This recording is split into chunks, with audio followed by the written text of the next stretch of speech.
connaissons tous le thème qui dit comment bâtir un Congo libre, fort, digne et prospère. Ce qui revient à nous, jeunes Congolais, à connaître certaines réalités sur ces thèmes. C'est pour cela qu'aujourd'hui, nous allons recevoir le président élu, Martin Fayulu Madidi, qui va animer cette conférence. Il va exposer et nous aurons le temps de lui poser des questions sur le thème et sentons-nous très à l'aise de partager avec lui. C'est un papa bien, c'est un président bien. Alors aujourd'hui, nous, peuple, le choix, nous sommes heureux de le recevoir sur le sol. Le choix, nous allons partager avec lui. Alors pour ne pas perdre beaucoup de temps, nous allons lui céder le micro, mais avec votre honneur, est-ce que nous pouvons encore une fois plus accueillir sa présence? Bon après-midi. Comment allez-vous? Comment vous vous sentez d'être ici à Lubumbashi avec vous? N'est-ce pas? Est-ce que vous êtes content de me voir ici? Vous êtes content?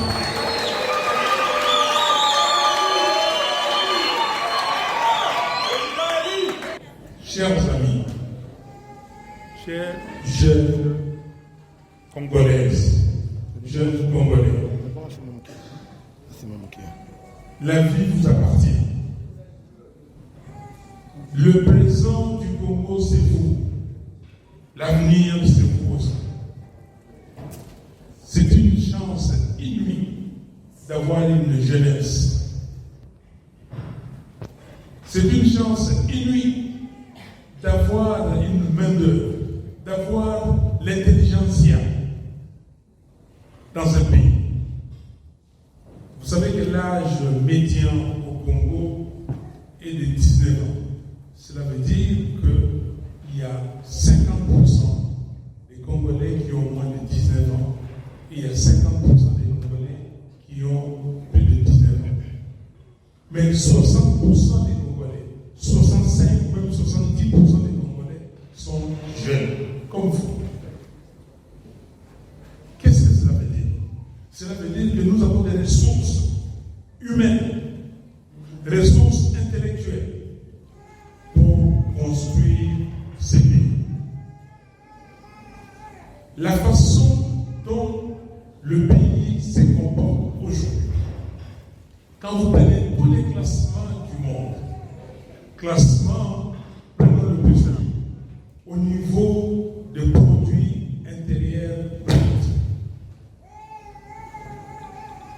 Est-ce que nous sommes contents d'être parmi les derniers pays, le moins nantis ou pas le moins nantis, le moins riche du monde, réellement? Est-ce que nous sommes contents? Non.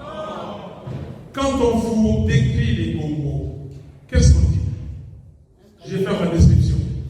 2 345 000 km². Donc, vaste territoire. 26 provinces. 110 millions d'habitants aujourd'hui. Ressources naturelles énormes. Eau, forêt. Ressources minières. Le coltan, le diamant, le cuivre, le cobalt, le lithium, l'étain. Tout ici.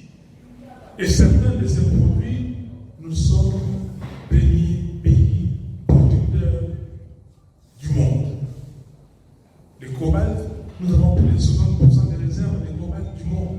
Le coltan, nous avons plus de 60% des réserves de cobalt du monde. On nous appelle aujourd'hui le poumon du monde. Avec les changements climatiques. Le Congo a son grand fleuve. Le Congo a des lacs. Le Congo a tout. Mais nous mourons de faim. Certainement, certains d'entre vous, vous êtes venus ici faire ce sacrifice et venir écouter le pays. Mais beaucoup d'entre vous n'avez pas mangé. N'est-ce pas? Oui. Mais maintenant, pour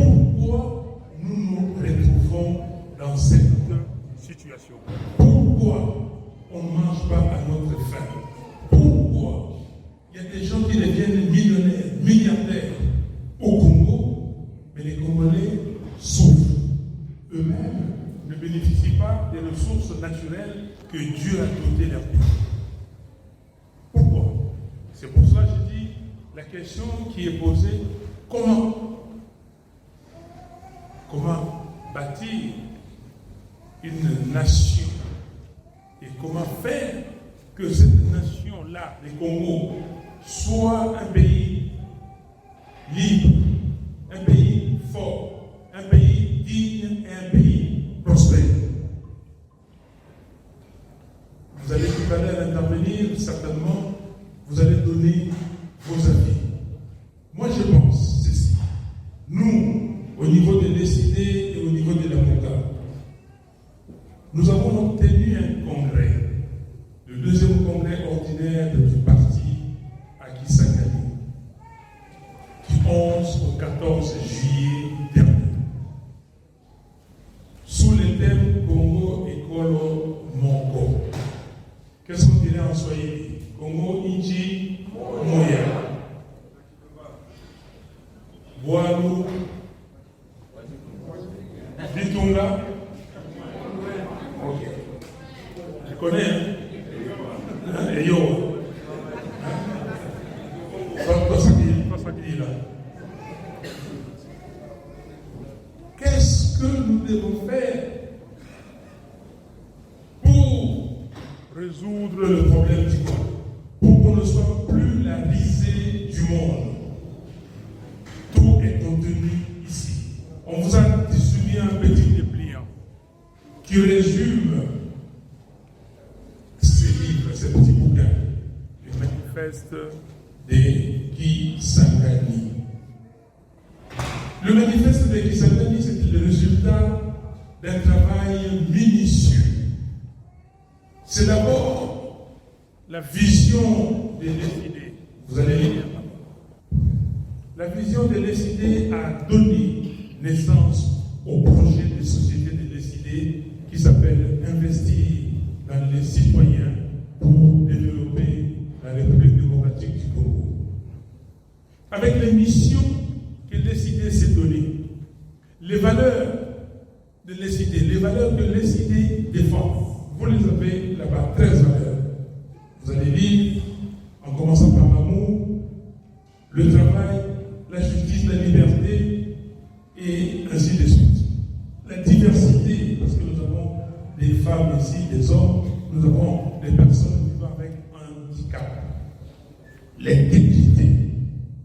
Et l'intégrité, c'est ce qui fait défaut dans notre pays, parce que toute personne qui dirige une institution de l'État au Congo pense qu'il doit devenir voleur, qu'il doit voler l'argent pour qu'on le respecte. Est-ce que vous respectez les voleurs?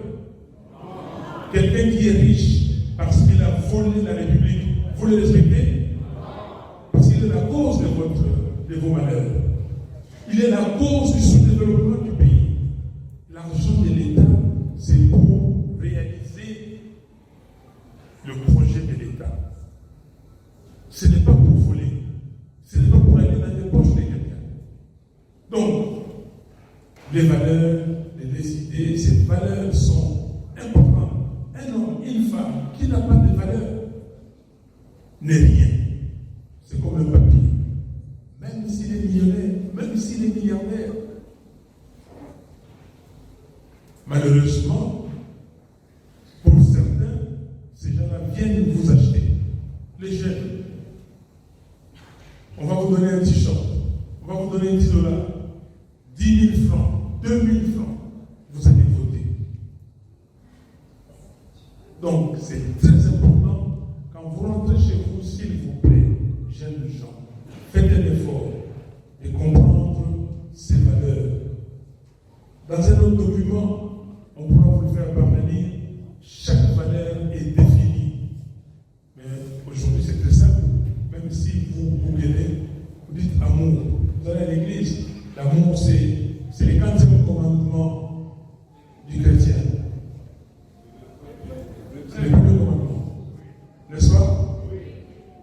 Si on vous dit le travail, est-ce qu'il faut vous définir le travail?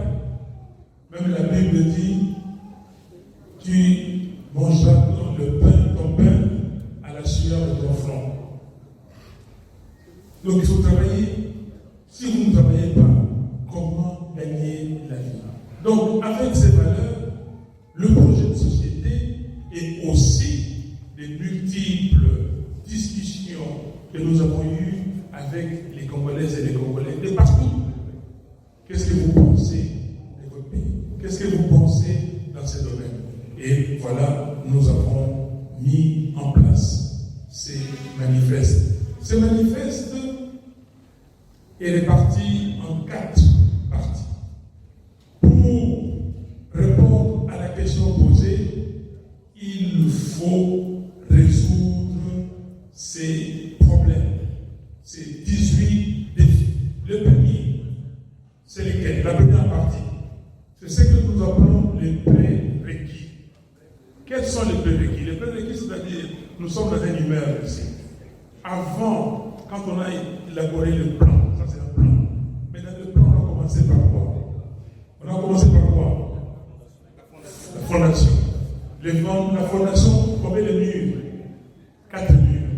4 murs de fondation, c'est ça pour nous, les prérequis pour les Congos. C'est-à-dire, les premiers prérequis, le premier mur de fondation, c'est un état de droit. Un État où les citoyens respectent la Constitution et les lois de la République. Un État où tout le monde est soumis à la même loi, à la même justice. Un État où si tu voles l'argent de l'État, vous allez en prison. C'est la première chose. État de droit. Et vous voyez, dans beaucoup de pays, comme les États-Unis d'Amérique, l'Allemagne, la France et tous, le Japon, la Corée du Sud, c'est la première chose. Vous volez l'État, vous ne pouvez pas résister. Vous êtes arrêté. L'État de droit. Vous m'avez compris? Deuxième mur de fondation. L'intégrité territoriale. La pacification du pays. L'intégrité territoriale veut dire que le Congo, qui a 2 345 000 km², donc toutes ces frontières doivent être respectées. Toute personne qui vit à l'intérieur de ces frontières doit être protégée. C'est ça l'intégrité territoriale. Aujourd'hui, est-ce que vous ici à Lubumbashi, vous êtes à l'aise quand vous appelez que Bunagana est occupé par d'autres pays ou par les éléments d'autres pays? Est-ce que vous êtes content que Kiwanja aujourd'hui soit entre le main des M23, et même si les M23, on le dit, ils se sont déplacés légèrement, et que c'est une force étrangère qui occupe Kiwanja et les autres contrées, Bunagana et autres, et on demande aux forces armées congolaises, aux militaires congolais de ne pas mettre leurs pieds dans leur propre pays, dans une partie de leur pays. Est-ce que nous sommes contents? Est-ce que nous avons un État? Si les forces armées, l'armée nationale, qui est chargée d'assurer l'intégrité territoriale, on demande à cette armée de ne pas mettre ses pieds dans certaines contrées du pays. Est-ce que nous sommes un pays souverain? Donc c'est très important, l'intégrité territoriale.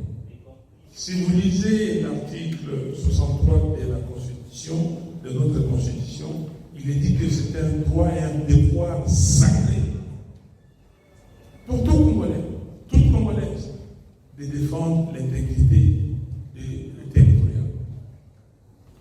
Troisième mur de fondation, c'est ce que nous appelons la cohésion nationale. La cohésion nationale. Nous sommes tous, toutes, Congolais, Congolaises. Nous devons vivre comme enfants d'une même famille. Si on dit, oh non, toi tu es de telle tribu, toi tu es de telle autre tribu, c'est la division. Si vous dites que non, l'autre est de Maniema, moi je suis des Katanga, c'est la division. Seulement, si vous dites que vous êtes des Katanga, c'est bien, on appartient à quelque chose. Parce que vous allez réduire l'appartenance jusqu'à arriver à la famille. Ça commence par la famille élargie, et puis à la famille de vos papas, votre maman et vos frères et sœurs. Vous allez arriver à ça. Si vous dites que non, moi je suis Katangais, il faut en être fier. Mais ça ne doit pas être la motivation première. Moi, Martin Fayou, si je décide de venir m'installer ici, de vivre ici, d'avoir mes intérêts ici, d'élever mes enfants ici, mes petits-enfants ici, mais vous allez m'appeler qui? Qui? Très bonne réponse. Je suis Katangais. Je paye mes impôts au Katanga. Ça aide l'État à développer la province. On construit les routes avec les impôts que moi je paye, que tous les citoyens payent. Je participe au développement de la province, de la ville. Je suis Katangais. Regardez la notion. C'est ce qu'on appelle la citoyenneté. Je suis citoyen Katangais. Aux États-Unis, on ne demande pas, oh non, tu es Missouri, de Dieu. Oui, toute personne qui décide d'aller vivre là où il s'établit, où elle s'établit, la personne, il devient citoyen. L'essentiel, c'est que de participer au développement de la ville, de la commune ou de la province. S'il vous plaît, la cohésion nationale, c'est quelque chose d'immense, d'énorme. Pour nous, c'est un mur important. Quand les gens viennent ici, certaines personnes disent, ah oui, nous sommes les Né-Congo. Les Né-Congo au Congo central. Mais les Né-Congo, et puis, ils vont à Matadi pour faire une réunion. Ils sont 30 personnes. Ils commencent à regarder qui est de la Lukaya. Ok? Qui est des bas-fleuves, qui est des cataractes. Alors le Né-Congo c'est fini. Maintenant la division devient Lukaya, cataracte, bas-fleuve. Ça ne va pas. On est fiers d'être Né-Congo, mais soyez fiers d'avoir une nation plus importante, une dimension citoyenne, une citoyenneté plus importante qui est le Congo. C'est une fierté d'avoir 2 345 000 km², un État énorme, un vaste territoire, et d'avoir 110 millions d'habitants. C'est ça la force, c'est ça le marché. 110 millions d'habitants. C'est un marché important. Cela veut dire que si toi, tu décides de monter ton usine, tu as 110 millions de consommateurs potentiels. C'est ça que ça veut dire. Mais le pays qui a seulement 5 millions, vous voyez la différence? Vous voyez comment vous pouvez être riche? Pourquoi il y a des milliardaires aux États-Unis? Pourquoi l'Union européenne était obligée de se mettre ensemble? Ils ont commencé petit, ils sont passés à 6, à 9, et puis vous connaissez l'histoire de l'Union européenne. Pourquoi ils n'arrivent pas en Europe de compétir avec des idées comme l'idée de Facebook, comme TikTok? Vous voyez TikTok aujourd'hui? Pourquoi TikTok s'est développé facilement? C'est un marché chinois énorme. Et ça, c'est important. J'insiste sur la cohésion nationale, c'est l'essence même d'un peuple, d'un pays, pour qu'il réussisse ou il arrive à faire autre chose. 4e mur, c'est la gouvernance interne. La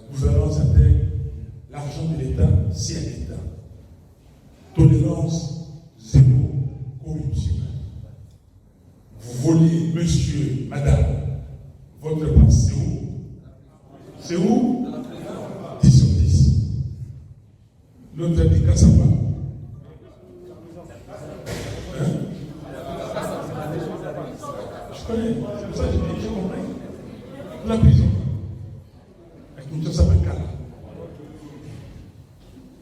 Il est important que les gens apprennent à respecter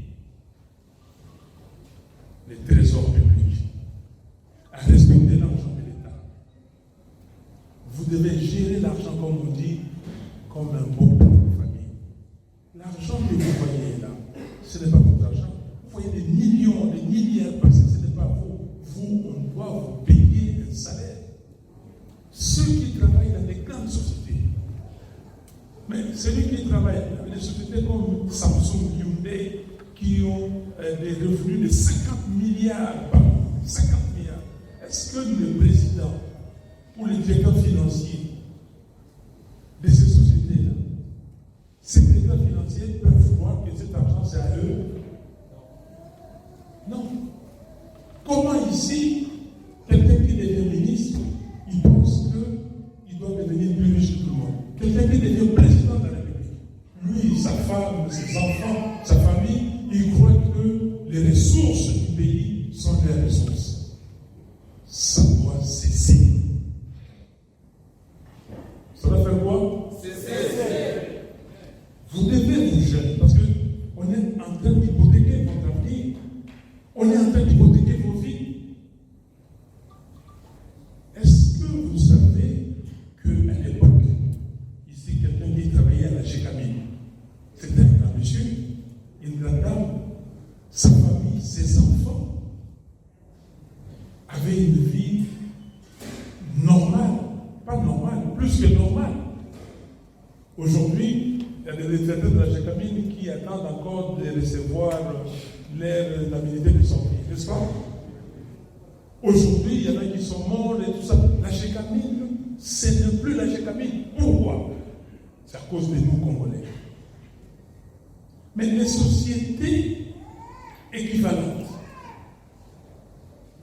des pays autres, qui étaient concurrents de la Gécamine, qui à l'époque, on les classait au même niveau, sont très loin. Ils ont développé d'autres business. Et nous, tout ça parce qu'on a confondu la caisse de l'État et sa poche. Les dirigeants ont cru que la Gécamine, l'argent de la Gécamine, c'était de l'argent. Je venais à Lubumbashi. Quand je vois Lubumbashi aujourd'hui, j'ai des larmes aux yeux. Ce n'est plus cette belle ville que j'ai connue. Il y a des bateaux partout aujourd'hui.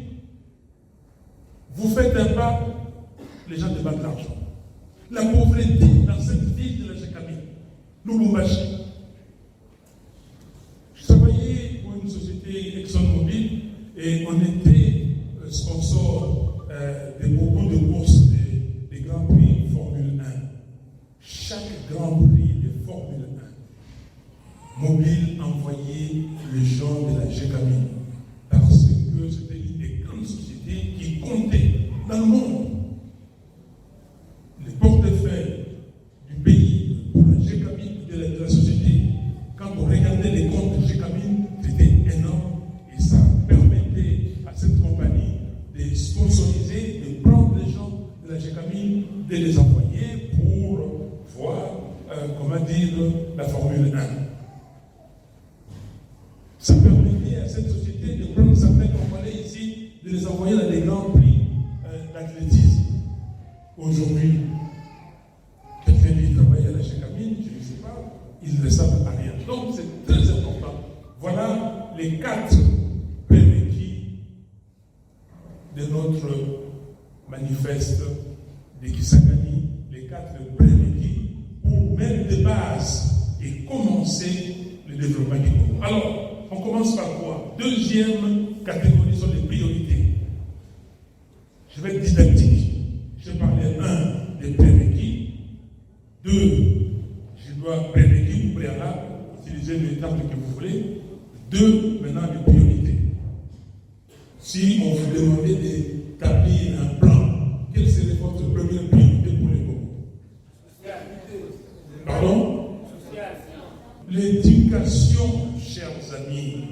chers camarades, chers enfants, l'éducation, c'est la clé. La Suisse n'a pas de ressources. En ressources naturelles, l'argent qui sort du sol, du sous-sol suisse. La Suisse est moins riche que Kolwezi, les là-bas. La Suisse est moins riche que Walikale, dans le nord du. Mais aujourd'hui, si on cite les grandes multinationales du monde, la Suisse peut vous donner 3, 4, 5 multinationales. En commençant par Nestlé. Vous connaissez Nestlé? Je sais ce que vous connaissez. Mais pourquoi? L'intelligence, l'éducation, la tête. Vous pouvez tout manquer. À Singapour, il n'y a rien.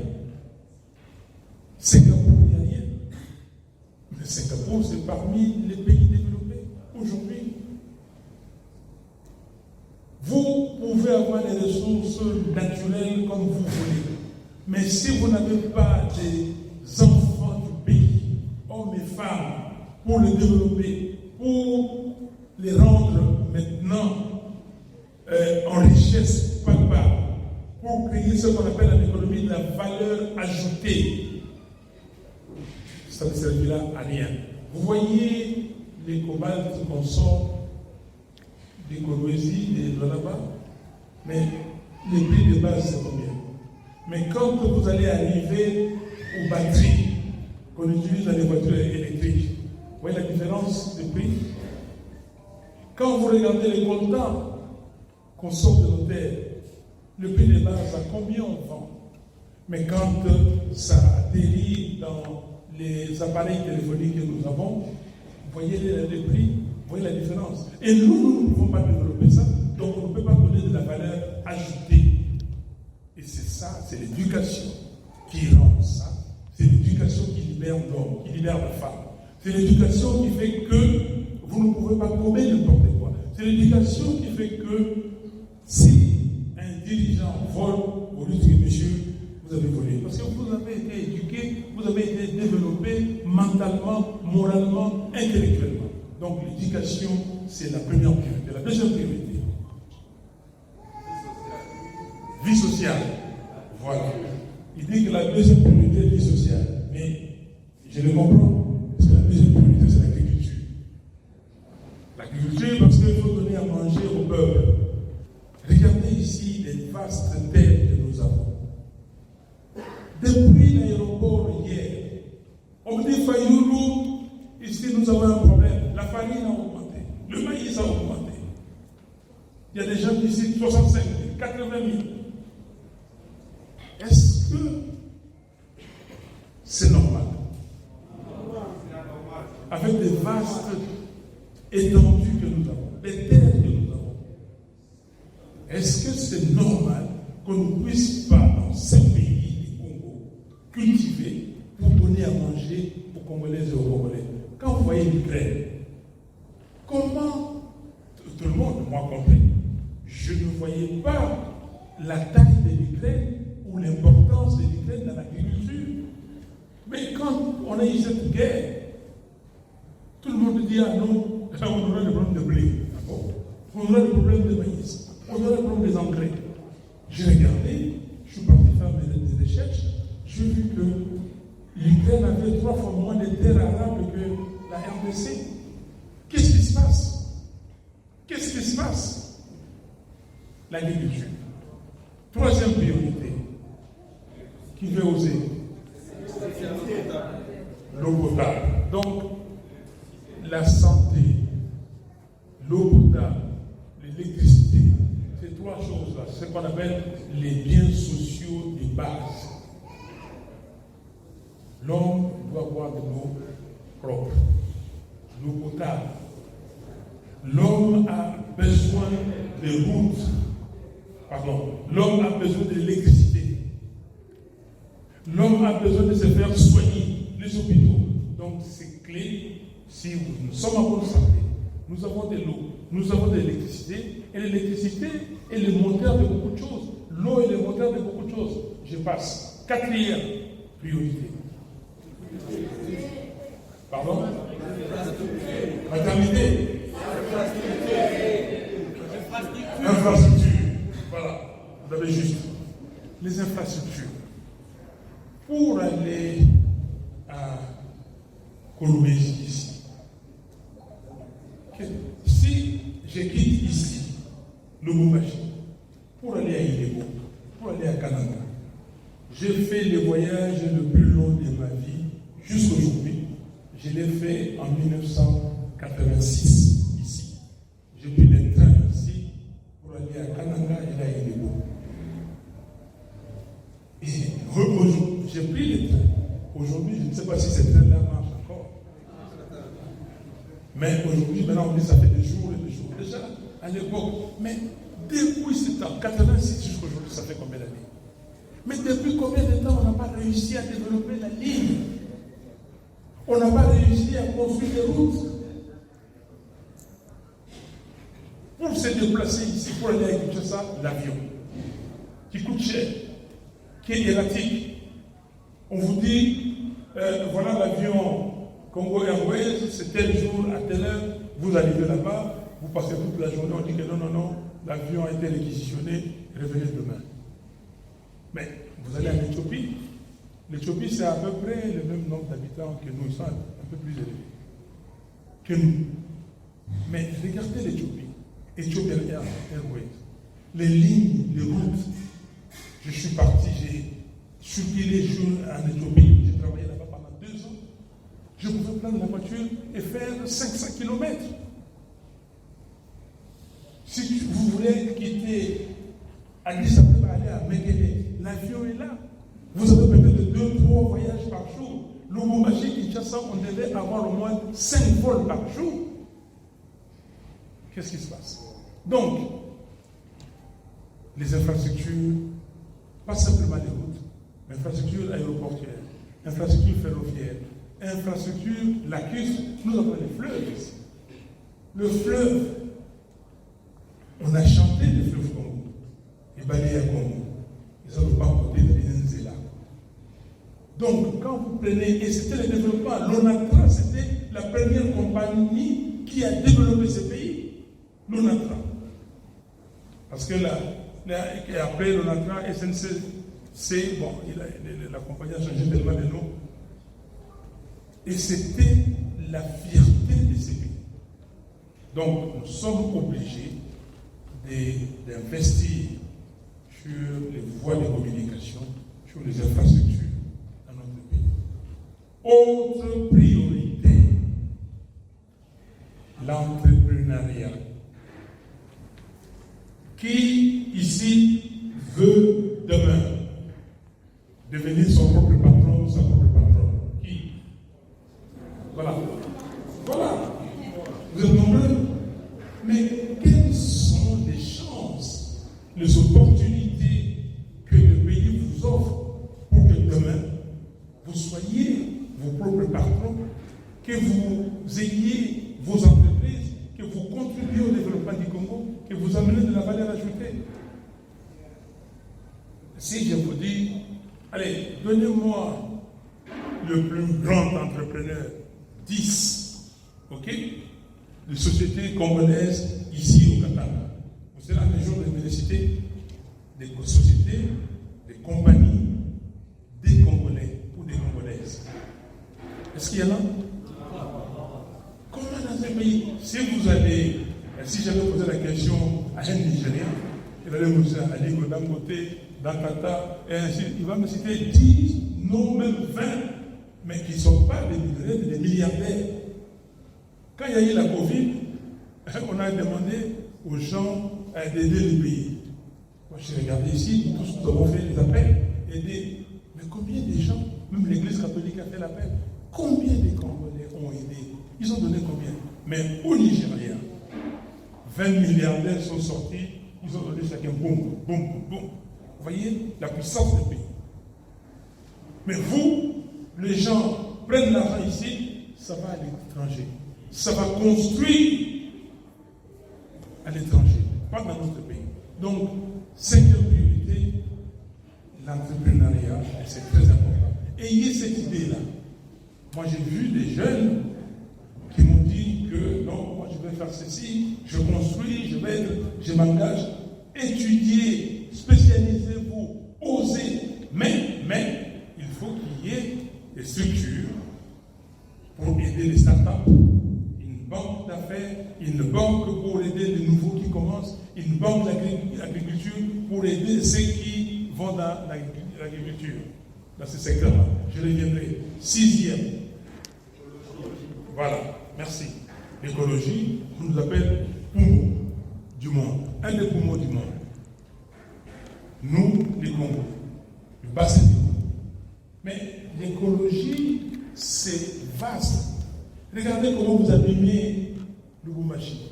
Comment vous abîmez les Katanga. Allez à Kolwezi, c'est insupportable, il y a des trous partout. Regardez la grande ville, la vieille ville ici à Lubumbashi. Comment c'était tracé? Les grandes avenues, les grandes rues, comment c'est beau, c'est paisible. Les arbres. Mais ce que nous-mêmes nous construisons aujourd'hui, c'est des rues de 4 mètres. 2 voitures ne peuvent pas se croiser. Est-ce que c'est normal? Pas de planification. On fait tout comme si on vivait dans la jungle. On fait tout comme si on n'a pas vu avant. L'homme se sert aussi des expériences. Mais l'expérience que nous l'avons ici. Nous avons vu la ville ici, comment la ville a été tracée. Pourquoi quand nous avons tracé nous-mêmes dans les nouveaux développements, et nous ne nous référons pas à ce qui a été fait avant. Donc l'écologie est importante. L'écologie, vous avez compris, même vous ici, le Lubumbashi faisait très froid, même à cette période. Et, vous avez encore la chance de vivre, mais si vous allez à Kinshasa, vous ne pouvez pas respirer. Et même ici, la température commence à changer. Donc nous devons faire un effort. L'écologie, il ne faut pas aller couper les bois. Il faut trouver d'autres sources d'énergie. Il faut développer autre chose. L'intelligence doit travailler. Ça, ce sont les 6 priorités que nous avons. Si nous nous concentrons là-dessus, je vous le dis, chers amis, le Congo demain. Et si on commence demain quand je dis 2023, 2024, et en 2027, vous allez voir les visages du Congo va changer. 3e catégorie, c'est ce qu'on appelle, nous appelons les défis, les autres défis. Je vais aller vite, je vais les citer. C'est d'abord l'identité culturelle congolaise. Nous avons une identité. Nous sommes un peuple divers. Il y a une diversité ici qui est énorme. Diversité déjà de langues. Quand j'entends les gens chanter, tout à l'heure j'étais subjugué. Et quand on lisait notre déclaration et les gens chantaient, je ne pouvais pas me retenir, j'ai commencé à applaudir. Et si c'était dans d'autres occasions, je pouvais même m'excuser un pas de danse. Quand on chante dans nos langues, ça nous va dans les tripes. C'est une beauté extraordinaire. Toutes les langues du Congo, c'est une richesse énorme. Mais notre culture, ce que nous avons comme masse, ce que nos alliés ont fait, ont produit. Vous avez vu les rois de Belge venir ici avec des masques de soie. Vous connaissez la valeur de ces masques. Quand vous regardez le travail fait, on dit voilà ces gens. Et comment vous pouvez traiter ces gens comme des gens qui n'ont pas connu la civilisation? Donc, à travers notre culture, à travers notre musique, par exemple, regardez nos musiciens. Quand vous allez en France, en Europe aujourd'hui, tous les musiciens qui sortent, ce sont beaucoup plus d'origine congolaise. C'est une richesse énorme. Le surf, les tableaux aujourd'hui, l'art contemporain africain est représenté par les. Il y a des artistes congolais aujourd'hui qui ont des œuvres de 1 million de dollars. Qu'est-ce que nous faisons avec tout ça? Qu'est-ce que nous faisons? Et pourquoi les jeunes gens n'investissent pas dans ce domaine pour que demain, ils gagnent de l'argent? Pourquoi nous n'investissons pas dans ce domaine pour que demain, ça soit l'objet des tourismes que les gens viennent voir, aller dans nos villages, voir ce qui se faisait là-bas, arranger tout ça. L'identité culturelle congolaise. L'identité culturelle ne veut pas dire on va se recroqueviller, on va aller chez nous. Non. On doit développer ça pour que les autres voient ce que nos ancêtres étaient, ce qu'ils nous ont légué et ce que nous sommes réellement. Parce qu'un peuple qui se connaît, qui est fier de lui, et c'est un peuple riche. C'est un peuple qui n'a pas peur. C'est un peuple qui n'a pas honte de lui. C'est un peuple qui utilise ce qu'il a pour montrer aux autres sa valeur. Nous avons ici, par exemple, quand on parle de la religion du kimbakisme, par exemple, c'est quelque chose qui a été ici. Est-ce qu'il y a de la valeur dedans? Est-ce qu'il y a une fierté dedans? Tout ça, il faut que nos enfants apprennent. Tout nous venons. Qui nous étions? Comment est arrivé le colonialisme? Qu'est-ce que les colonialismes ont fait pour éviter que nous soyons des néo-colonisés? Aujourd'hui, beaucoup de dirigeants sont des néo-colonisés. Quand un Européen dit quelque chose, oui, tout de suite, sans regarder, il dit oui. Moi, je dis amen simplement dans la parole de Dieu, l'évangile. Je ne dis pas amen quand quelqu'un me dit quelque chose, je réfléchis d'abord, je dis est-ce que c'est vrai ou c'est pas vrai? L'identité culturelle congolaise, et puis nous avons la citoyenneté, la femme, la famille, ceux avec handicap, vous allez lire dans les documents. Troisièmement, nous avons la jeunesse engagée pour le développement. Vous là, comment vous vous engagez pour le développement? Jeunes gens, engagez-vous. Tous les pays du monde aujourd'hui vivent grâce à leur jeunesse. Tous. Mais nous, les jeunes, sont devenus comme des vassaux qui servent de maîtres. On les envoie aller chanter, on les envoie aller se battre, on les envoie aller faire des choses qui ne sont pas normales, qui ne les valorisent pas. Et ils y vont. Ressaisissez-vous, s'il vous plaît. C'est pour ça que l'éducation est importante. Ressaisissez-vous, jeunes gens. Parce que l'avenir de ce pays, c'est vous. L'avenir, c'est nous. Le présent de ce pays, c'est vous. Les élections arrivent. Quelle est la place de la jeunesse? Vous devez être candidat, certains d'entre vous. Mais vous devez aussi expliquer à vos parents. Expliquez à vos parents qui voter, pourquoi voter.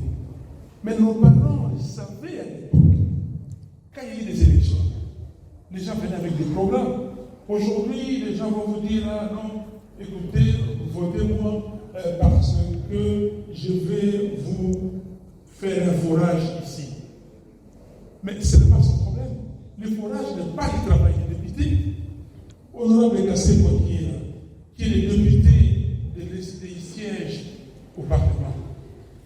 Son travail, ce n'est pas aller là-bas, par exemple, pour commencer à faire des forages. Mais son travail, c'est de lutter, de faire comprendre aux gens que notre pays est pris par le Rwanda, l'Ouganda et maintenant par East African Community. Et notre pays doit sortir, expliquer les violences. Pourquoi ces violences? Faire comprendre au peuple que ce peuple doit se prendre en charge. C'est ça le travail de l'État. Jeunes gens, je compte sur vous. Je vous le dis, je compte sur la jeunesse. Je ne compte pas sur les gens qui pensent qu'ils doivent remplir leur poche. Je peux vous raconter mon histoire. Je peux la raconter. Mon expérience. Comme vous me voyez ici, je pouvais être un monsieur riche. Je pèse les mots. Extrêmement riche si j'étais voleur. Comprenez? Je travaillais dans une société pétrolière, j'étais directeur général dans beaucoup de pays en Afrique et je pouvais voler de l'argent. Mais vous n'allez nulle part. Et je connais ceux qui ont volé, aujourd'hui n'ont rien. Vous devez vous engager à posséder le savoir. Vous devez vous engager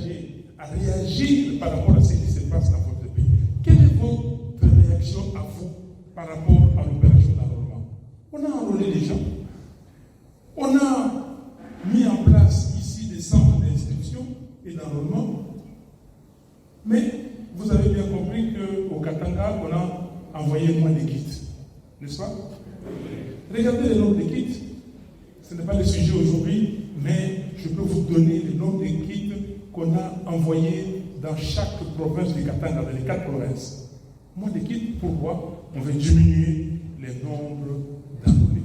Comment voulez-vous, ici au Katanga, qui reçoit l'exode rural, l'immigration, parlons comme ça, je ne sais pas si les mots sont appropriés, mais l'exode rural, donc les gens qui quittent d'autres provinces pour venir ici, mais on baisse le nombre de kits. Est-ce qu'on peut comprendre ça? Mais qu'est-ce que vous les jeunes, vous avez dit?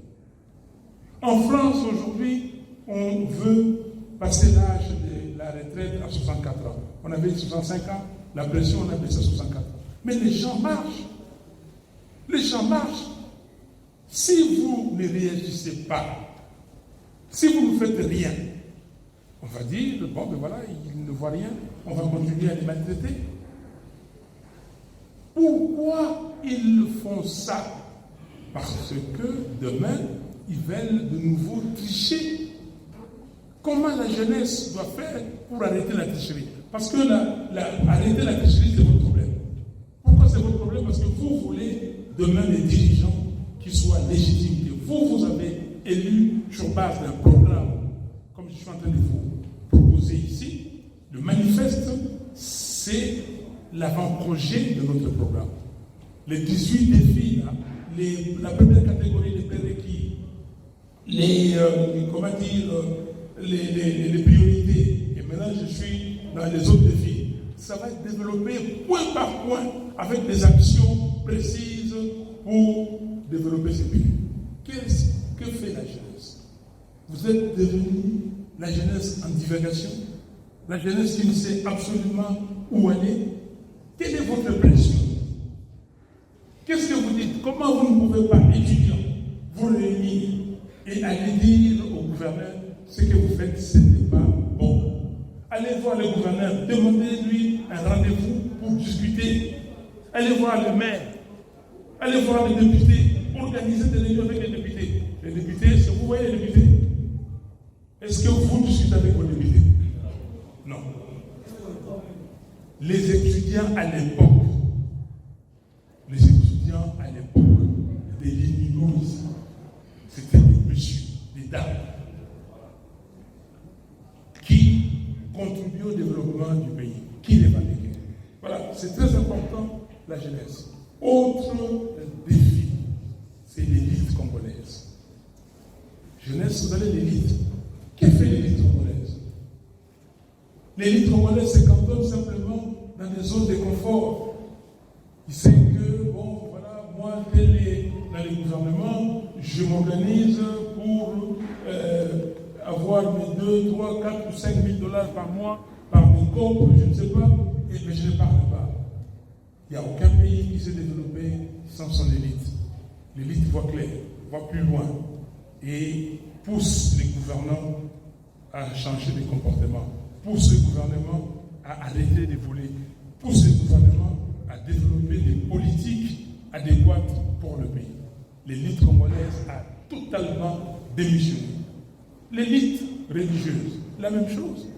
Aussi, quand je dis l'élite religieuse, comme les politiques. Maintenant, les bons prêtres, les bons pasteurs, maintenant ils sont confondus avec des aventuriers qui viennent. Il a appris 2-3 versets, il dit que moi je suis pasteur, il commence à enseigner. Et là, ça pédait sur tout le monde. Or, on a eu ici des prêtres. Ce pays est un pays avant-gardiste. On a, quand vous prenez, par exemple, Monseigneur Fulgence Mouteba, je ne sais pas, moi, je lui ai dit ce matin que quand il passe sur les RFI, quand il parle, j'aime beaucoup ses réflexions. Beaucoup ses réflexions. Mais maintenant, il va être noyé dans la masse. On va le confondre avec tout le monde parce que, comme on dit dans une loi économique qui dit la mauvaise monnaie chasse la bonne. S'il y a pour les médiocres, et les médiocres vont chasser les bons. Parce qu'il va dire, ah, quand je parle, il n'y a plus d'égo. Mais si les élites, que ce soit les élites normales, religieuses, font un travail pour faire avancer ce pays, nous allons avoir gain de cause. Tous les dimanches, ici, les gens vont à l'église. Le matin, quand vous voyez les gens, ils prient, tout le monde prie. Priez, est-ce que vous craignez Dieu réellement? Est-ce que vous craignez Dieu? C'est la question, parce que si vous trompez Dieu, vous trompez vous-même. Autre défi, c'est la diaspora. La diaspora. Qu'est-ce que la diaspora congolaise? Aujourd'hui, j'ai discuté avec des gens à l'extérieur pour parler de notre pays. Comment le Rwanda, comment l'Ouganda nous attaque, comment ils font. Il dit, mais M. Fayou, ce que vous me dites, c'est la première fois que j'entends ça. Ah bon? Mais les autres là-bas, les Rwandais, ils passent, ils donnent des situations, même de mensonges, et les gens gobent ça. Mais qu'est-ce que nous, la diaspora, nous sommes près, ou même plus, de 10 millions à l'étranger. Comment nous pouvons être les avocats de notre pays? Comment nous pouvons être la diplomatie de notre pays? Parce qu'on n'a pas de diplomatie. On n'a pas la diplomatie. La diplomatie d'État n'existe pas. Et la diaspora doit faire un travail à ce niveau. La diaspora ne doit pas se contenter simplement à envoyer de l'argent ici et puis après. Et cet argent est productif pour enterrer les morts, pour des fêtes et ainsi de suite. Non! Et c'est important, c'est un poste clé. Il y a beaucoup de diasporas qui ont développé leur pays. Il y a beaucoup de diasporas qui ont contribué à l'émancipation, à la moralisation, à la conscientisation et à l'élan, à l'éveil démocratique de leur pays. Donc, c'est un autre défi. Le dernier, c'est la coopération régionale et internationale. C'est un défi énorme. Nous sommes ici aujourd'hui. Avec la Zambie, nous devons avoir de bonnes relations. On doit collaborer. Avec le Rwanda, l'Ouganda, ainsi de suite. Mais pourquoi l'Ouganda et le Rwanda pensent que, en tout cas surtout le Rwanda, que lui, donc ce pays, le Rwanda, doit avoir une bourse de nos terres? Pourquoi? Et nous allons dormir? Non. Et la coopération avec le Rwanda, l'Ouganda et le Burundi, nous avons la CPGL. Je ne sais pas si vous jeunes, vous connaissez la CPGL. La Communauté économique des États des pays des Grands Lacs. Communauté économique des pays des Grands Lacs. CPGL. On a eu ça. On est allé très loin. Nous avions une banque commune. On avait une institution de gaz commune. C'est ça la coopération qu'on doit faire. Mais on ne peut pas aujourd'hui accepter que ces gens-là viennent et disent que non, on prend Bunagana. On prend Kiwanda. Et notre visée, c'est comment? Nous voulons une portion de votre pays. Ils vont à Rujuru, ils vont partout, ils chassent les Congolais de leurs terres. Tous les dons qui vont là-bas. Les Congolais sont en train de partir pour venir ici vers l'intérieur. Est-ce que nous pouvons accepter ça? Donc, cette coopération, il faut un gouvernement responsable. Il faut un gouvernement qui fasse comprendre aux autres, voici ce que moi j'ai, ce que j'offre. Et non, vous allez, comme on dit, on vous dit, entrez dans la Eastern African Community, vous entrez. Qui peut me dire qu'il accepte que les Congos soient membres de l'Eastern African Community? Qui ici? Personne. Nous ne sommes pas de l'Afrique de l'Est. Cela ne veut pas dire que nous ne voulons pas avoir des relations avec ces pays. Non. Les relations bilatérales, nous les avons. Cela ne veut pas dire qu'on rejette ce pays. Les Kenyans aujourd'hui viennent d'avoir 2 banques. Acheter des banques au Congo, c'est le business. Les Kenyans doivent être là. Mais nous ne pouvons pas dire que dans les opérations militaires, ces gens-là doivent venir et occuper notre pays. Non.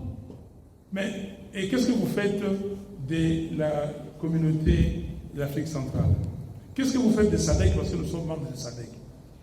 Si M. Félix Tshisekedi, vraiment, c'est très grave.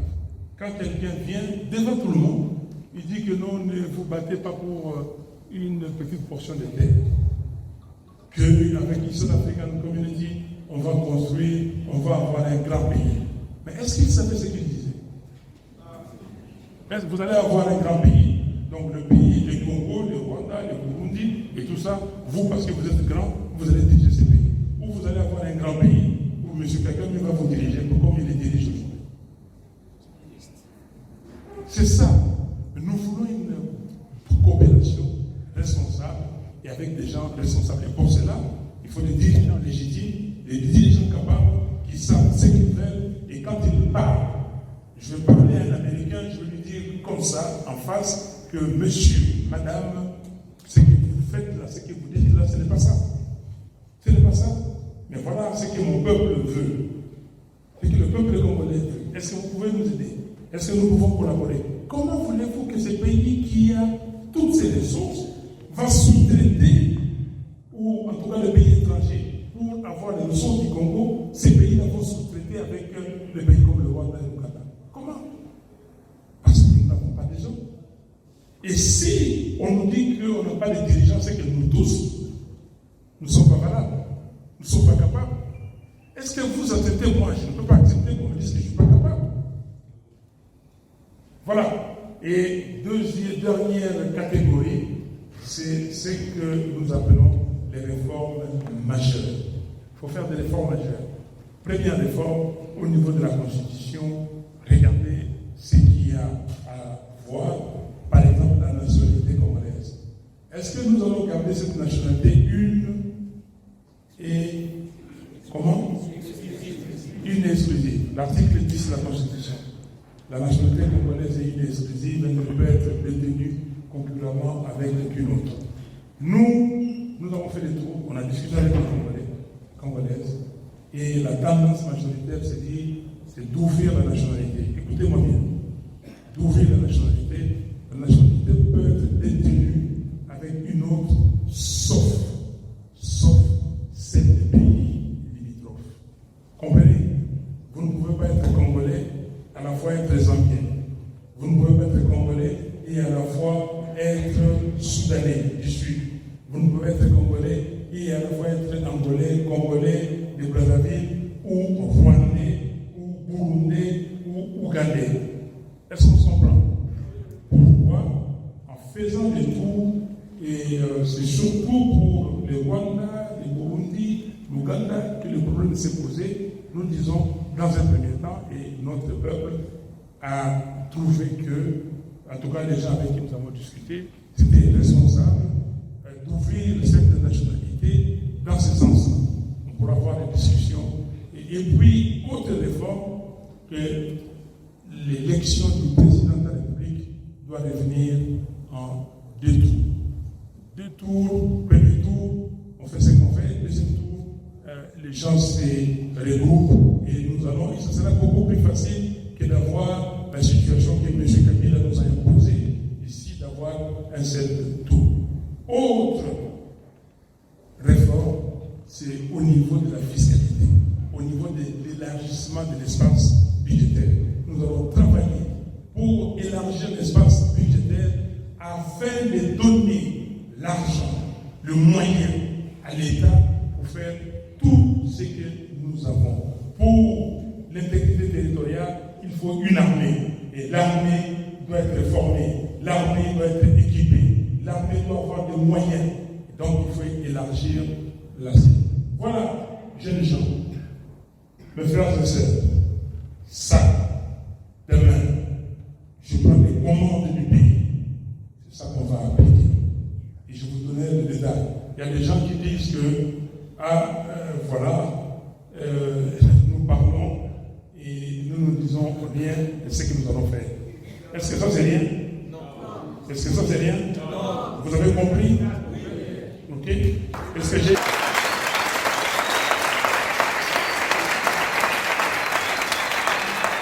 Nous, c'est l'esquisse de notre programme. Le programme que nous allons proposer au peuple congolais. Et je commence déjà. On va recueillir vos commentaires. Je vous laisse poser des questions. Merci beaucoup pour cette opportunité, Monsieur le Président. En fait, moi, c'est Arsène Kabé. Je voudrais peut-être intervenir sur ce que je qualifie la mystification de notre système électoral.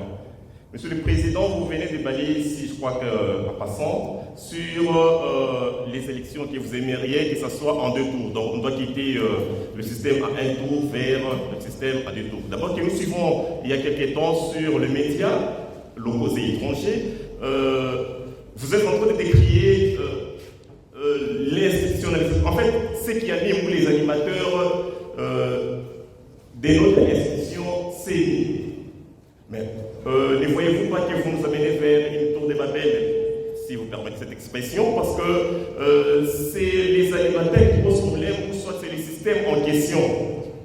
Si on change de celui qui serait considéré aujourd'hui comme démon et qu'on nous amènerait un ange avec le même système, mais on tomberait toujours dans des situations que nous décrions et que vous avez décriées en 2018, soit sur la légitimité, soit sur la légalité ou la constitutionnalité. Et si jamais on serait peut-être dans cette circonstance que la CENI proclamerait telle et que la Cour donnerait telle autre, pour ne pas citer les systèmes de 2010 en Côte d'Ivoire, mais on se baignerait dans un système où il y aura soit la suprématie entre l'égalité ou la légitimité, pour ne pas citer l'effectivité. C'est dans ce sens-là que j'aimerais peut-être que vous nous balayez sur quand même que les systèmes électoraux soient compris de tout le monde. Il ne faudrait pas que ce soit le seul apanage des juristes, des constitutionnalistes ou des électoralistes. Voilà en quelque sorte. Merci. La CENI est une institution instituée par l'article 211 de notre Constitution. Il est dit que cette institution, comme son nom l'indique, doit être totalement indépendante. Mais elle ne l'est pas. Aujourd'hui, M. Kadima n'est pas indépendant. Ce que M. Kadima fait avec, parce que c'est lui l'animateur numéro 1 de la CENI. La composition déjà de la CENI est une composition qui n'a pas obéi à la règle. Vous savez, vous êtes avocat, et dans ce genre d'institution, c'est qu'il faut, que tout le monde soit là. Si tout le monde soit là, et les gens se surveillent. On a créé la CENI simplement pour ne pas faire dépendre l'organisation des élections au ministère de l'Intérieur, au gouvernement qui était en place, étant donné que beaucoup de pays sortent de la guerre, beaucoup de pays du système dictatorial, donc il fallait une institution indépendante. Mais là, aujourd'hui, l'impartialité n'existait pas. S'il y a des gens d'une tendance, deuxième tendance, troisième tendance, quatrième, ces gens-là vont aller là-bas, ils vont se surveiller. Aujourd'hui, toute la CENI, tous les organes de la CENI sont occupés par le membre d'une seule famille politique, l'Union sacrée de M. Tshisekedi. Est-ce qu'on peut accepter ça? Donc c'est pour ça que nous décrions la CENI. Ce n'est pas pour décrier pour le plaisir de décrier. Mais vous avez raison. Mais qui font les institutions? C'est les hommes et les femmes qui travaillent dans ces institutions. Ce qui est écrit dans la loi, quand vous lisez l'article 211 de la Constitution, on dit que la CENI fait le travail d'enrôlement des électeurs jusqu'à la proclamation des résultats provisoires. C'est le travail de la CENI. Mais la CENI doit faire ce travail comment? On ne peut pas venir ici, on dit qu'on commence à enrôler les mineurs. On ne va pas cacher, on donne des machines, des kits électoraux à des individus pour qu'ils fassent des enrôlements dans leur maison. Donc je suis d'accord avec vous, mais il faut, je vais pas aller loin dans la suprématie de la légalité ou de la légitimité, mais ce qu'il faut dans un pays, d'abord, la légitimité. Et la légitimité va faire que les gens appliquent la Constitution et les lois du pays et que l'égalité soit respectée. Merci. Président, nous vous remercions d'abord pour l'effort que vous avez consenti de vous déplacer de la capitale jusqu'ici. Nous vous cherchions tellement, mais aujourd'hui Dieu nous a aidés pour vous rencontrer. Les élections de la fois passée, Nous avons eu la chance de nous déplacer de nos demeures, faire tout ce qu'il fallait faire pour aller élire le président Martin Fayulu, avec notre espoir que s'il passe, le pays sera dans la paix. Hélas, nous étions surpris que le président élu est Martin Fayulu, mais qui ne dirige pas. Pourquoi il n'a pas dirigé le pays? Ça, c'est la première question. La deuxième question. Aujourd'hui, nous vous voyons, comme vous étiez venu encore avant, vous nous avez parlé, ça nous a vraiment éveillés.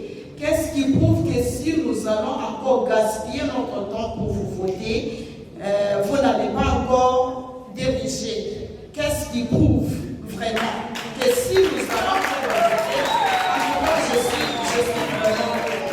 je voulais finir, je voulais chuter.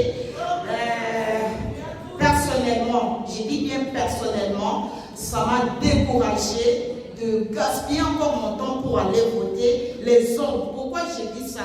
Depuis que les Belges sont partis, ce ne sont que les hommes qui s'échangent sur la chaise du pouvoir, mais rien ne change au Congo. Alors je pensais que pour le moment, que je puisse donner même la chance à la femme. Peut-être si la femme dirige ce pays, tout va changer. Je vais dire des choses très intéressantes. Vous avez été élu, vous me posez la question, mais qu'est-ce qui fait que vous ne gérez pas le pays? M. Kabila vient souvent ici dans les Katanga. Si vous le voyez un jour, il faut lui poser la question. Il faut poser la question à M. Kabila. Pourquoi il a... Non, madame, soyons sérieux. Je dis sérieusement. Ok? Je n'ai peur que de Dieu. C'est lui le créateur. On ne s'amuse pas avec un pays. Je suis mortel, je vais passer. Comme vous, comme nous tous ici. J'étais aussi jeune comme vous.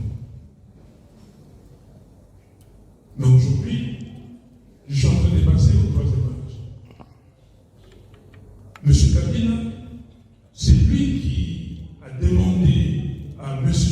Nangaïba Sekezi de fabriquer des chiffres, de mettre ce que vous avez décidé de côté. L'Église catholique a fait des résultats. L'Église catholique a envoyé, la CENCO a envoyé ses résultats à la CENI. Il y a une lettre avec des résultats territoire par territoire. Donc il faut poser la question, il y a quelqu'un qui a trouvé que non, il fallait que Fayulu ne soit pas là. Mais, qu'à cela ne tienne, nous continuons, nous sommes là aujourd'hui. Demain, il y aura l'élection et je suis content que vous puissiez faire ce que vous avez fait la fois passée. Mais vous me posez la question, qu'est-ce qui garantit que cette fois-ci, le résultat que vous allez produire, on va respecter la vérité des choses. En un mot, c'est ça. Qu'est-ce qui garantit? Mais c'est pour cela que nous sommes ici. Je suis venu ici à Lubumbashi depuis hier pour rencontrer les autres politiciens. J'ai une réunion avec Moïse Katumbi, avec Augustin Matata Pugno et avec Denis Sessana. Nous avons signé un communiqué ensemble, un communiqué conjoint, où nous disons, nous réunissons nos efforts, nos idées, pour faire en sorte que demain, qu'on puisse organiser des élections transparentes, impartiales, inclusives et apaisées. Est-ce que vous comprenez maintenant? Les élections crédibles, transparentes, c'est que vous avez mis la l'urne, quand on sort, ça donne ça, c'est transparent. Mais avant que vous ayez la l'urne, l'opération d'enregistrement, d'enrôlement des électeurs, soit une opération transparente, claire, qu'on sache que tout Congolais, toute Congolaise, en âge de voter en ce moment-là, puisse avoir sa carte d'électeur. Que cette opération doit donner les chiffres des gens enrôlés, c'est-à-dire des électeurs, que cela reflète la réalité sur le terrain, la réalité de chaque circonscription du pays. Et non quelqu'un qui dit que non, moi je vais avoir plus de députés, j'augmente. Je serai candidat là-bas, ces gens-là sont favorables à moi, j'augmente. Non. Et nous avons dit que nous avons commencé des actions sur le terrain. C'est ces actions-là. Et là, vous devez participer. En France, vous voyez comment les gens participent. Ils sont à la 40e manifestation, démonstration de force pour dire non. Et si demain, nous disons tous non à la tricherie, la tricherie. Donc, c'est ça que nous faisons. Nous, au niveau de la MOUCA, nous avons mis en place ce que nous appelons COER, la coordination des opérations électorales et la MOUCA. Nous avons envoyé des gens partout pour voir tout ce qui se faisait pendant l'enrôlement. Nous avons décelé tous les cas de fraude. Nous avons vu des enfants mineurs, nous avons vu les policiers, les techniciens de la CNI demander l'argent. Nous avons vu des mamans, des papas qui sont rentrés parce qu'ils n'avaient pas d'argent, ils ne pouvaient pas payer. Nous avons vu des gens faire 30, 40 km pour aller chercher un centre d'inscription. Nous avons vu, et vous, à Kassobalé, celle-ci, vous avez vu des camions accidentés, des véhicules avec des kits électoraux, comme à Chikapa. Nous avons vu des gens à Simaniba avec des cartes d'électeurs. Nous avons vu des gens à Kinshasa avec des kits électoraux, mais ils n'avaient pas le droit de posséder ou de détenir ces kits. Donc, aujourd'hui, c'est l'affaire de tout le monde. Tshisekedi, qui n'a pas été élu, pense que le seul moyen pour lui, c'est d'opérer notre fraude à sa façon. Et il a mis les siens et nous disons non. Ce que nous avons fait aujourd'hui, ce qui va venir demain déterminera la revendication qu'on fera. Si quelqu'un vote dans ces manifestes, quand nous avons été à Kisangani, nous avons pris 30 résolutions. Et s'il y a pris 30 résolutions, la dernière résolution, la 30e, dit ceci, je le cite de mémoire, si d'aventure, quelqu'un demain vole la victoire du peuple, votre victoire, vous n'avez pas à attendre le mot d'ordre. Le mot d'ordre est déjà donné, c'était le 14 juillet dernier. Vous sortez dehors, vous resterez dehors jusqu'à ce que la vérité soit rétablie. Donc, dès à présent, nous nous engageons à surveiller ces élections comme du lait sur le feu. Maman, comment tu dis ça en Swahili? Hein? Pour la musique, ok. Donc, autre chose, vous avez posé. Non, je crois que j'ai répondu à la question. Mais surtout, ne commettez pas l'erreur de ne pas aller voter. Ne commettez pas cette erreur. Allez voter et les jeunes, vous restez là. Là, vous attendez les dépouillements.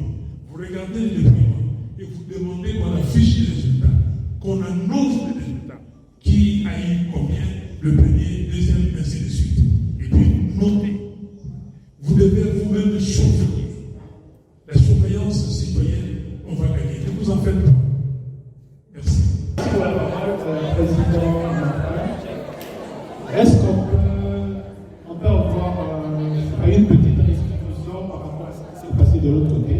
Et que pensez-vous de la loi Tchad? Comme on dit à notre Lingala, on a dit au Rotindoto, au Yé, au Misimakam.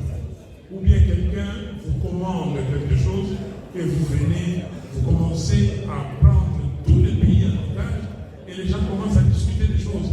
La loi Tchani, si vous l'appelez comme ça,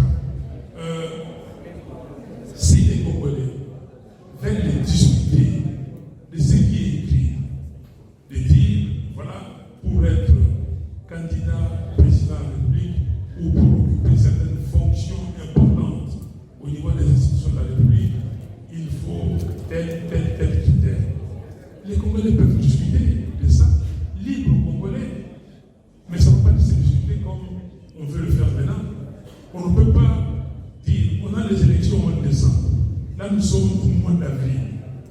La session de mars, vous inscrivez une question, une loi qui doit être discutée pour que les gens qui vont s'inscrire sur les listes électorales au mois de septembre, que cette loi-là les frappe.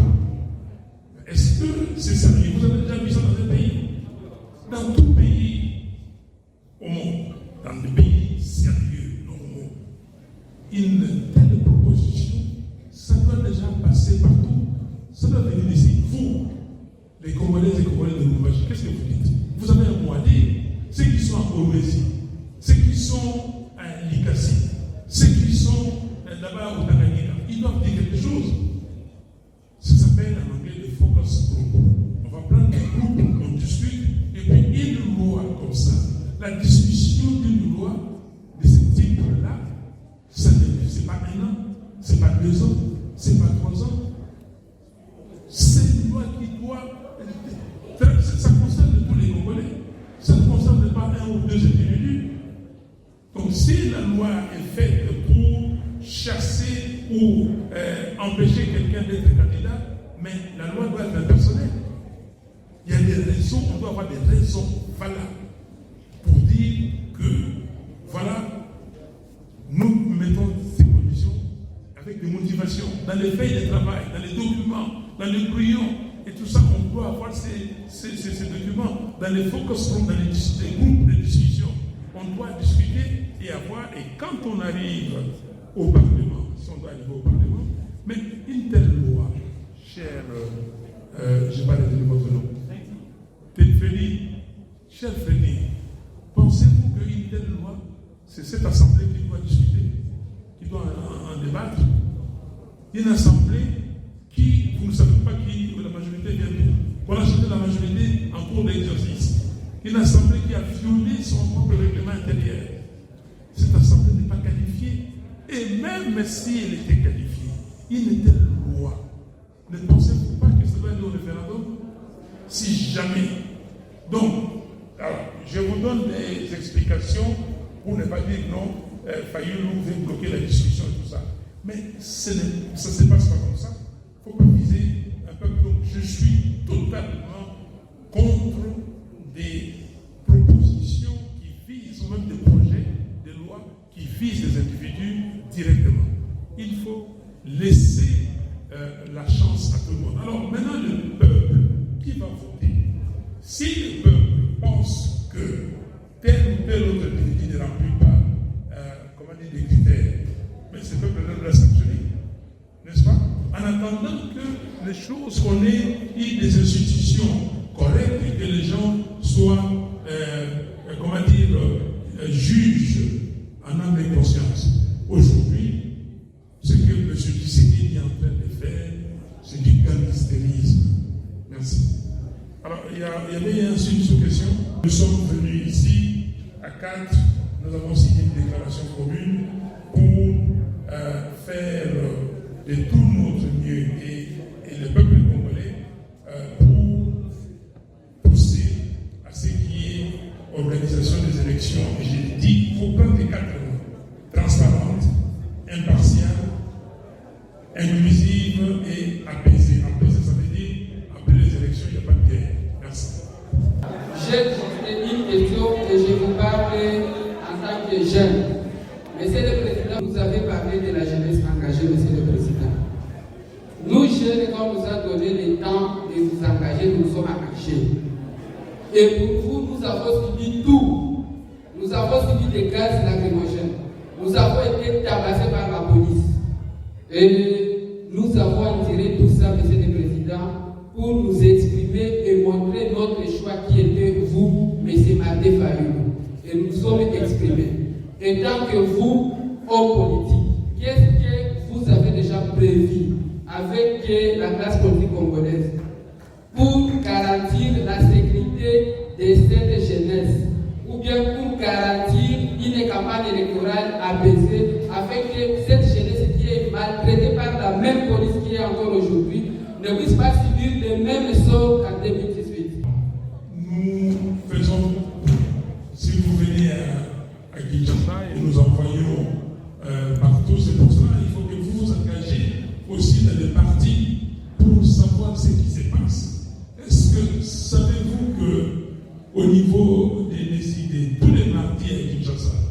Nous parlons de la situation sécuritaire du pays. Qu'est-ce qui se passe? Partout, pas simplement dans le Kivu, partout aujourd'hui à Kwamout ou dans les Bagata. Qu'est-ce qui se passe dans les Maïdobe? Qu'est-ce qui se passe à l'Est? Partout où on tue,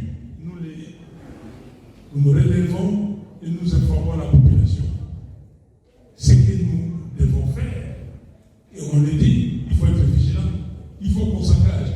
Ne vous soustrayez pas de ces combats. Pourquoi vous extraire? C'est le combat de tout le monde.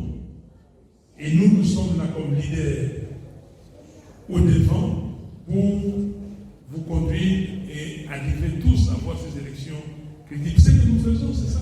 Nous dénonçons le 22 décembre dernier. J'ai présenté deux tableaux où je disais, voilà, électeurs attendus.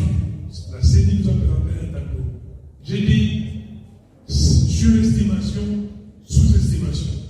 Deuxième tableau où le titre même de l'exposé, c'était opération d'enrôlement, opérationnalisation de la fraude électorale par la CENI. Mais si vous continuez à parler, vous intervenez dans les programmes de télévision et de radio, vous allez sur Internet, vous donnez votre point de vue. C'est ça le contrôle citoyen. Il ne faut pas attendre quelqu'un d'autre. En tout cas, merci beaucoup.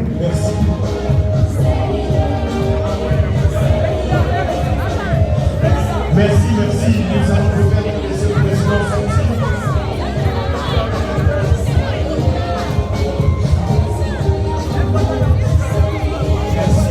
Merci.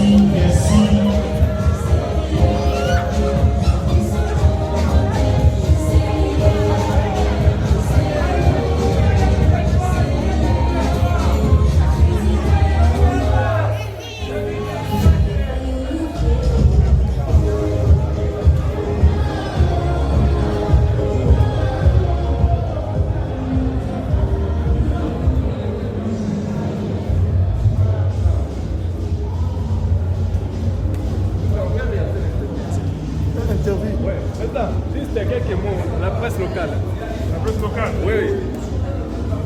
Ça va, maman? Oui, allez-y. Voilà, président Martin Fayulu, vous venez d'échanger avec... Nous avons présenté à la jeunesse du Haut-Katanga le manifeste des Kisangani. La jeunesse nous a posé la question, comment faire pour, ici au Congo, donc bâtir un pays libre, fort, digne et prospère. Comment développer le Congo en un mot? Comment faire pour que le Congo soit un pays normal comme les autres pays du monde? Nous avons dit que nous avons réfléchi intensement sur cette question-là et nous avons produit un manifeste qui comprend 18 défis. Et les 18 défis sont répartis en 4 sections. La première, ce sont les prérequis. Les prérequis, il y en a 4. C'est-à-dire un état de droit, c'est-à-dire l'intégrité territoriale, la cohésion nationale et la gouvernance interne. La deuxième section, ça comprend les priorités. Ces priorités sont l'agriculture, l'éducation, l'agriculture, la santé, l'eau et l'électricité. Vous avez l'entrepreneuriat, vous avez les infrastructures et l'écologie. Troisième section, ce sont ce que nous appelons les autres défis. Et là, vous avez l'identité culturelle congolaise, vous avez la famille, la femme, la citoyenneté et les personnes vivant avec handicap, vous avez la jeunesse engagée pour le développement, vous avez l'élite congolaise, l'élite religieuse, la diaspora et aussi la coopération régionale et internationale. Et vous avez la dernière section qui comprend les réformes majeures, réformes constitutionnelles. Qu'est-ce qu'on doit réformer? La loi sur la nationalité congolaise. Est-ce qu'elle peut être détenue concurremment avec une autre? Nous avons donné l'explication. Et comment élargir l'assiette fiscale, le budget de l'État, avoir un budget pour développer tout notre programme. Voilà ce que j'ai dit aux amis ici et j'ai trouvé qu'il y avait un intérêt et que les jeunes du Congo sont engagés réellement à ce que demain, ils soient émancipés, à ce qu'ils sortent des jougs dans lesquels on nous a mis. Merci beaucoup. Merci beaucoup. Vous, en tant que leader d'opinion, qu'est-ce que vous pouvez dire comme lutte contre le tribalisme aujourd'hui? Les tribalismes, vous avez raison. Les tribalismes, tout le monde dit qu'il ne soit pas d'un point. Oui, j'ai compris. C'est lui qui a instauré le tribalisme. On ne peut pas accepter ça. Lui, dommage, lui, né à Kinshasa, à son âge, vu tout ce qu'il a vu dans ce monde, il vient, il instaure le tribalisme.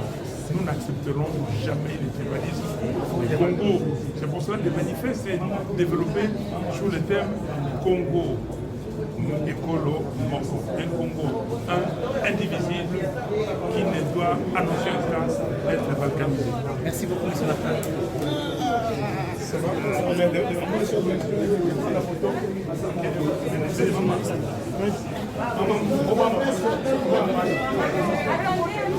Allez-y. Ah, mais il fallait poser là-bas. Déjà.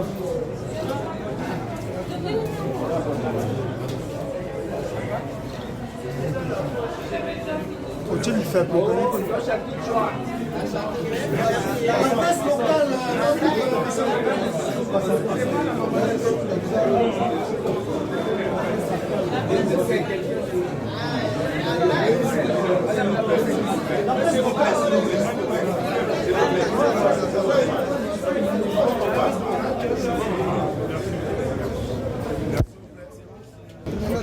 Vous voyez avec Banza comme ça, vous voyez.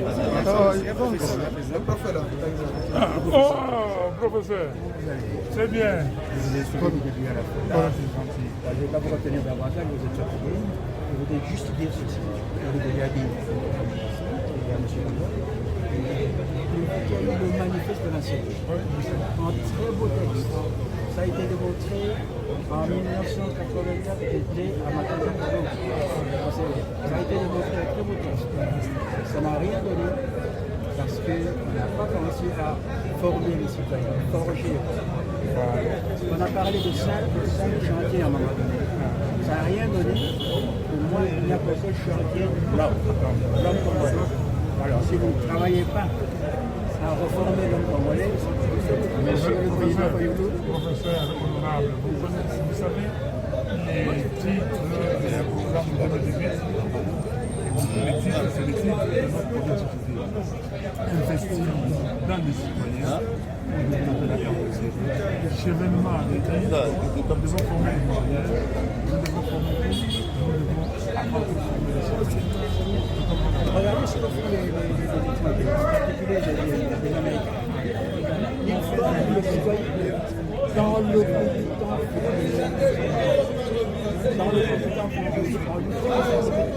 Vous êtes américain, vous devez respecter votre drapeau, vous devez respecter l'immigration, vous avez un pays, le gouvernement des Fleurs, il n'y en a pas un seul qui a pensé avoir un plan pour forger